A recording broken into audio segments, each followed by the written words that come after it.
Assalamualaikum warahmatullahi wabarakatuh. Saya Muhammad Hanaf Ajani dengan NPM 20.1005 ingin mempresentasikan rangkuman saya tentang tugas individu 3 resensi perdebatan Hart versus Fuller. Jurnal tersebut membahas perdebatan antara H.L.A. Hart dan Lon Fuller mengenai hubungan antara hukum dan moralitas. Penulis juga menjelaskan bagaimana teori positivisme hukum dan hukum alam memandang hubungan antara hukum dan moralitas secara berbeda. Perdebatan ini dipicu oleh persidangan pasca Perang Dunia Kedua terhadap The Grudge Informant yang memunculkan pertanyaan tentang peran hukum dan keadilan. Artikel ini juga menjelajahi doktrin Radbruch yang mempengaruhi perdebatan tersebut dan berargumen bahwa hukum yang sangat tidak adil berhenti menjadi hukum.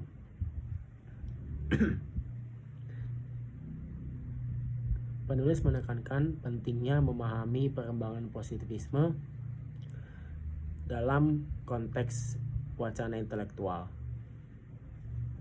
Selain itu, jurnal ini juga membahas filosofi hukum dari Lon L. Fuller, terutama proposisinya bahwa hukum harus memiliki tujuan, saling ketergantungan, dan merupakan usaha yang berkelanjutan. Fuller membedakan antara aspirasi moral dan kewajiban moral dalam hukum. Dengan aspirasi moral lebih tinggi daripada kewajiban moral. Jurnal ini juga menyebutkan posisi Fuller dalam kasus TGI dan penolakannya terhadap argumen Hart untuk penghapusan hukum Nazi. Jurnal ini menyimpulkan dengan membahas implikasi perdebatan Hart dan Fuller bagi praktik dan penelitian hukum, dengan menekankan perlunya kolaborasi antar disiplin dalam penelitian hukum. Seperti yang dikemukakan oleh Fuller, hukum yang baik harus didasarkan pada prinsip-prinsip moral yang diakui oleh masyarakat. Hukum yang tidak sesuai dengan nilai-nilai moral dapat dianggap tidak adil dan tidak manusiawi. Sebagai contoh, hukum yang membenarkan diskriminasi rasial atau perlakuan tidak manusiawi terhadap individu atau kelompok tertentu akan bertentangan dengan prinsip moral kesetaraan dan martabat manusia. Namun, penting untuk diingat bahwa hukum dan moralitas tidak selalu sepenuhnya bersatu. Terdapat situasi di mana hukum dapat mengatur perilaku yang tidak selaras dengan nilai-nilai moral individu atau kelompok tertentu. Misalnya, dalam dari yang telah saya baca dapat menjawab pertanyaan bagaimana pendapat dari Profesor Hart. Profesor Hart berpendapat bahwa dalam kasus TGI, dari sudut pandang positivisme hukum, terdapat dua pilihan bagi negara Jerman pasca Perang Dunia II. Yang pertama, yaitu membebaskan atau menghukumnya berdasarkan hukum retrospektif baru. Hart berpendapat bahwa jika pengadilan Jerman pasca Perang Dunia menghukum terdakwa karena menganggap hukum Nazi sebagai ilegal karena tidak sesuai dengan prinsip-prinsip moral, maka pengadilan tersebut melanggar kesetiaan terhadap hukum. Oleh karena itu, Hart mengusulkan adanya hukum retrospektif sebagai bentuk perlawanan terhadap pembatalan melalui proses peradilan, yaitu hukum yang berlaku surut untuk mencabut hukum-hukum Nazi yang tidak manusiawi guna menjaga kesetiaan terhadap konsep hukum. Yang selanjutnya, pendapat dari Profesor Fuller, yaitu bahwa hukum dan moral tidak dapat dipisahkan karena konsep hukum itu sendiri mengandung kualitas moral tertentu. Menurut Fuller, hukum hanya mungkin ada jika didasarkan pada moralitas masyarakat. Hukum memperoleh ketaatan masyarakat berdasarkan konten moral dari aturannya,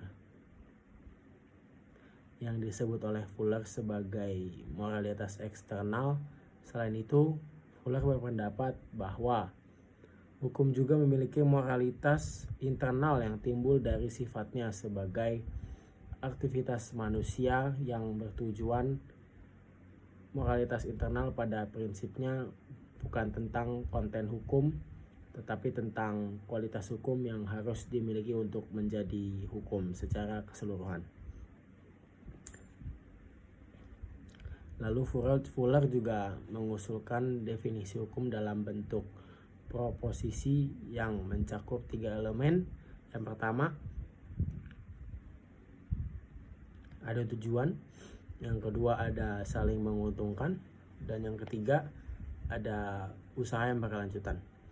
Ini berarti bahwa Fuller memahami hukum dengan mempertimbangkan tujuan hukum itu sendiri. Lalu, hukum dibuat melalui interaksi antara warga negara dan pemerintah dengan orientasi dan tujuan tertentu. Selain itu, hukum juga merupakan aktivitas aspirasi yang berkelanjutan, dalam arti bahwa cita-cita hukum tidak akan pernah sepenuhnya tercapai.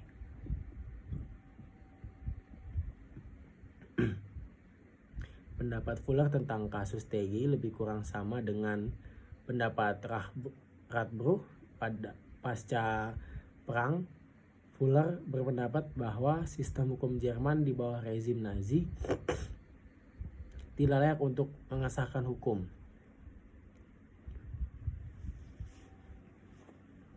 Ini berkaitan dengan konsep moralitas internal hukum. Hukum hanya mungkin ada jika memenuhi elemen moral internal, yaitu moralitas aspirasi dan moralitas kewajiban. Fuller berpendapat bahwa sebuah rezim yang mengenakan tampilan hukum dapat menyimpang begitu jauh dari moralitas ketertiban, dari moralitas internal hukum itu sendiri, sehingga tidak lagi menjadi sistem. Tidak lagi menjadi sistem. Lalu, menurut saya tentang perdebatan ini, perdebatan antara Profesor Hart dan Profesor Fuller mengenai hubungan antara hukum dan moralitas sangat menarik dan relevan dalam konteks pemahaman tentang sifat hukum. Menurut saya cenderung setuju dengan pandangan Fuller bahwa hukum dan moralitas tidak dapat dipisahkan, dan bahwa hukum yang baik harus didasarkan pada prinsip-prinsip moral yang diakui oleh masyarakat. Pendekatan Fuller yang menekankan pentingnya moralitas internal hukum dan aspirasi moral dalam pengembangan hukum memberikan saya pemahaman yang lebih holistik tentang sifat hukum. Saya setuju bahwa hukum yang hanya didasarkan pada aturan-aturan formal tanpa mempertimbangkan nilai-nilai moral dapat menjadi hukum yang tidak adil dan tidak manusiawi. Namun, menurut saya juga, saya mengakui bahwa pandangan Hart terhadap hukum retrospektif sebagai bentuk perlawanan terhadap pembatalan melalui proses peradilan memiliki argumen yang kuat. Dalam konteks kasus TGI, penggunaan hukum retrospektif untuk mencabut hukum-hukum Nazi yang tidak manusiawi dapat dipandang sebagai upaya untuk memperbaiki ketidakadilan yang terjadi pada masa lalu. Dalam kesimpulan, saya berpendapat bahwa hukum dan moralitas saling terkait dan tidak dapat dipisahkan. Hukum yang baik harus didasarkan pada prinsip-prinsip moral yang diakui oleh masyarakat, namun juga harus mempertimbangkan konteks sejarah dan keadilan dalam penerapannya. Menurut pendapat saya, hukum dan moralitas memiliki keterkaitan yang erat. Hukum seringkali mencerminkan nilai-nilai moral yang diakui oleh masyarakat dan bertujuan untuk menciptakan tatanan sosial yang adil dan manusiawi. Moralitas, di sisi lain, memberikan dasar nilai menjadi landasan bagi pembentukan hukum. Sekian dari saya, kurang lebih mohon maaf apabila banyak gangguan dari saya dan mungkin kurang lengkapnya penjelasan dari saya. Kurang lebih mohon maaf. Wassalamualaikum warahmatullahi wabarakatuh.